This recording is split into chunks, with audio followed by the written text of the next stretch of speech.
ಅವ್ರವ್ರ ಜೀವನ ಅವ್ರವರೇ ನೋಡ್ಕೋಬೇಕು. ಅವ್ನು ಬಿದ್ದರೆ ಅವನೇ ಎದೊಳ್ಬೇಕು. ಅವ್ರು ಚೆನ್ನಾಗಿದ್ದಾಗ ಎಲ್ಲರೂ ನಮ್ಮ ಒಟ್ಟಿಗಿರ್ತಾರೆ, ಚೆನ್ನಾಗಿಲ್ದಿರೋ ಟೈಮಲ್ಲಿ ಎಲ್ಲ ಹಂಗೆ ಬಿಟ್ಟೋಗ್ತಾರೆ. ಗೊತ್ತೇ ಆಗಲ್ಲ ನಮ್ಮನ್ನು ಯಾರು ಬಿಟ್ಟೋಗ್ತೀವಿ, ಏನಕ್ಕೆ ಹಿಂಗೆ ಬಿಟ್ಟೋಗ್ತಿದ್ದಾರೆ ಅಂತ.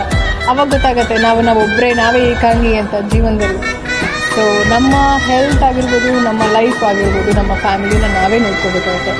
ಆ್ಯಂಡ್ ನಮ್ಮ ದುಡ್ಡನ್ನ ನಾವೇ ದುಡ್ಕೋಬೇಕು. ಒಂದು ಸಾಮಾನ್ಯ ಕುಟುಂಬದಲ್ಲಿ ಜನಿಸಿದಾಕೆ ಧಾರಾವಾಹಿಗಳಲ್ಲಿ ಅಭಿನಯಿಸುತ್ತಾ ಕನ್ನಡ ಚಲನಚಿತ್ರರಂಗದ ಬಹು ಬೇಡಿಕೆಯ ನಟಿಯಾದಾಕೆ ಈ ಯಶಸ್ವಿನ ಹಿಂದೆ ಎಷ್ಟು ಕಷ್ಟ ಇದೆ ಗೊತ್ತಾ? ಈ ವಿಡಿಯೋದಲ್ಲಿ ರಚಿತಾ ರಾಮ್ ಜೀವನದ ಸಂಪೂರ್ಣ ಕತೆ ತಿಳಿಯೋಣ ಬನ್ನಿ.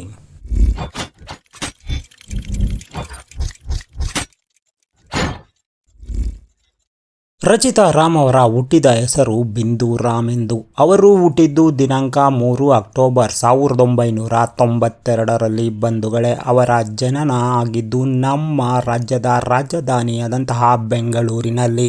ರಚಿತಾ ರಾಮ್ ಅವರ ತಂದೆ ಹೆಸರು ರಾಮ್ ಎಂದು. ಅವರ ತಾಯಿಯ ಹೆಸರು ಬಂದು ಶ್ರೀಲತಾ. ಅವರ ಅಕ್ಕ ನಿತ್ಯ ರಾಮ್, ಇವರು ಕೂಡ ಪ್ರಸಿದ್ಧ ನಟಿ. ರಚಿತಾ ರಾಮ್ ಅವರಿಗೆ ಬಾಲ್ಯದಿಂದಲೂ ಭರತನಾಟ್ಯದ ಬಗ್ಗೆ ಅಪಾರ ಅನೇಕ ವೇದಿಕೆ ಕಾರ್ಯಕ್ರಮ ಮಾಡಿದ್ದಿದೆ.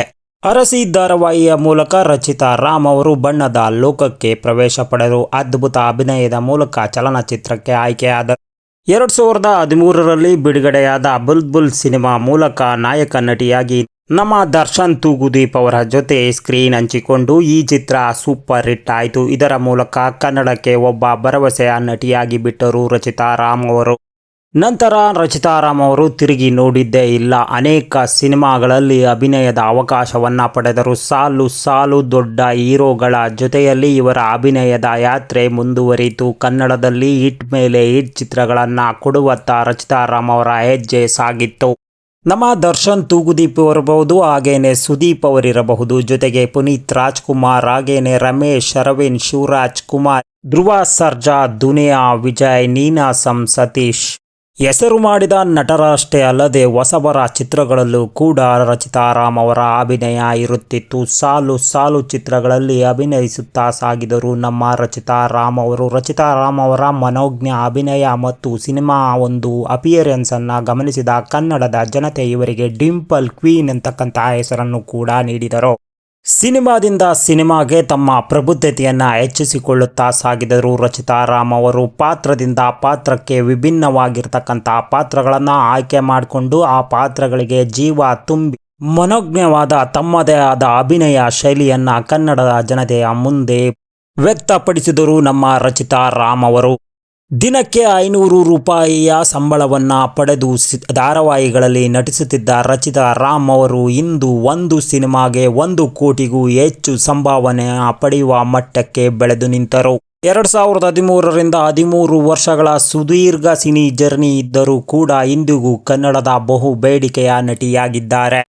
ಕನ್ನಡ ಮಾತ್ರವಲ್ಲದೆ ತೆಲುಗು, ತಮಿಳು ಮತ್ತು ಮಲಯಾಳಂನಲ್ಲೂ ಕೂಡ ಹೆಸರುವಾಸಿ ನಮ್ಮ ರಚಿತಾ ರಾಮ್ ಅವರು ನಟನೆಯನ್ನ ಮಾಡಿದ್ದಾರೆ. ಹಾಗೆ ಅನೇಕ ಟಿವಿ ಶೋ ಕಾರ್ಯಕ್ರಮದ ಜಡ್ಜಸ್ ಆಗಿಯೂ ಕೂಡ ಕಾರ್ಯನಿರ್ವಹಿಸಿದ ಶ್ರೇಯಸ್ಸು ಸಲ್ಲುತ್ತದೆ ನಮ್ಮ ರಚಿತಾ ರಾಮ್ ಅವರಿಗೆ. ಅದ್ಭುತವಾದಂತಹ ಜಡ್ಜ್ ಆಗಿ ಕೂಡ ಕನ್ನಡದ ಮನೆ ಮಾತಾಗಿದ್ದಾರೆ ನಮ್ಮ ರಚಿತಾ ರಾಮ್ ಅವರು. ಇತ್ತೀಚಿನ ಭರ್ಜರಿ ಬ್ಯಾಚುಲರ್ ಅತ್ಯುತ್ತಮ ಉದಾಹರಣೆ. ನನ್ನ ಲೈಫಲ್ಲಿ I'm not gonna hurt them anymore. I think ಇದು ಒಂದು they felt very bad actually. ನಮ್ಮ ತಂದೆ ನನಗೆ ಒಂದೇ ಸಿನಿಮಾದ ಮೂಲಕ ಅದ್ಭುತ ನಟನೆಯಿಂದ ಹೀರೋಯಿನ್ ಪಟ್ಟ ಏರಿದ್ದ ನಮ್ಮ ರಚಿತಾ ಅವರಿಗೆ ಜನರಿಂದ ಆದಂತಹ ಟೀಕೆ, ಅವಮಾನ, ಕಷ್ಟಗಳು ಅಷ್ಟಿಷ್ಟಲ್ಲ. ಐ ಲವ್ ಯು ಸಿನಿಮಾದಲ್ಲಿನ ಹಸಿ ಬಿಸಿ ದೃಶ್ಯಗಳಿಂದಾಗಿ ಜನರಿಂದ ಟೀಕೆಗಳ ಸುರಿಮಳೆಯನ್ನ ಅನುಭವಿಸಿದರು. ಕುಟುಂಬದಲ್ಲಿಯೂ ಕೂಡ ಕ್ರಿಟಿಸಿಸಮ್ ಅನುಭವಿಸಿದರು. ನೋವನ್ನ ವ್ಯಕ್ತಪಡಿಸಿದ್ದರು ನಮ್ಮ ರಚಿತಾ ರಾಮ್ ಅವರು. ರಚಿತಾ ರಾಮ್ ಅವರು ತಮ್ಮ ಕುಟುಂಬಕ್ಕೆ ತಮ್ಮದೇ ಆದ ಹೆಚ್ಚಿನ ಆದ್ಯತೆಯನ್ನ ನೀಡುತ್ತಾರೆ. ತಮ್ಮ ಜೀವನದ ಯಾವುದೇ ವಿಷಯಗಳನ್ನು ಹೆಚ್ಚು ಸೋಷಿಯಲ್ ಮೀಡಿಯಾಗಳಲ್ಲಿ ವ್ಯಕ್ತಪಡಿಸುವುದಿಲ್ಲ. ಗುಪ್ತವಾಗಿಯೇ ಬದುಕುವ ರಚಿತಾ ಅವರು ಅದ್ಭುತವಾದಂತಹ ಕಲಾವಿದೆಯಂತೂ ಹೌದು. ಅನೇಕ ಪ್ರಶಸ್ತಿಗಳನ್ನು ಪಡೆದಿದ್ದಾರೆ. ಆದರೆ ಕೆಲವೊಮ್ಮೆ ಸೋಷಿಯಲ್ ಮೀಡಿಯಾಗಳಲ್ಲಿ ಜೀವನದ ಬಗ್ಗೆ ಮಾರ್ಮಿಕವಾಗಿ ಉತ್ತರಿಸುವುದನ್ನು ನೋಡಿದಾಗ ಅವರಿಗೆ ಉಂಟಾದಂತಹ ನೋವುಗಳು ಎಷ್ಟಿದೆ ಅಂತಕ್ಕಂಥದ್ದು ಅರ್ಥವಾಗುತ್ತದೆ. ಧಾರಾವಾಹಿಯ ಮೂಲಕ ಕನ್ನಡ ಚಿತ್ರರಂಗಕ್ಕೆ ಬಂದು ತನ್ನದೇ ಪ್ರತಿಭೆ ಮತ್ತು ಅವರ ಟ್ಯಾಲೆಂಟ್ ಮೂಲಕ ಬೆಳೆದ ರಚಿತಾ ರಾಮ್ ಅವರ ಜೀವನ ನಮಗೆಲ್ಲರಿಗೂ ಸ್ಫೂರ್ತಿದಾಯಕ ಬಂಧುಗಳೇ. ಈ ರೀತಿಯ ಹೆಚ್ಚಿನ ಮೋಟಿವೇಟೆಡ್ ಸ್ಟೋರಿಗಳಿಗಾಗಿ ನಮ್ಮ ಚಾನಲ್ನ ಸಬ್ಸ್ಕ್ರೈಬ್ ಮಾಡೋದನ್ನ ಮರಿಬೇಡಿ. ಇನ್ನು ಹೆಚ್ಚಿನ ಈ ರೀತಿಯ ವಿಡಿಯೋಗಳೊಂದಿಗೆ ಮತ್ತೆ ಬರ್ತೇನೆ. ಅಲ್ಲಿಯವರೆಗೂ ಕೂಡ ಟೇಕ್ ಕೇರ್ ಅಂಡ್ ಬಾಯ್. ಧನ್ಯವಾದಗಳು.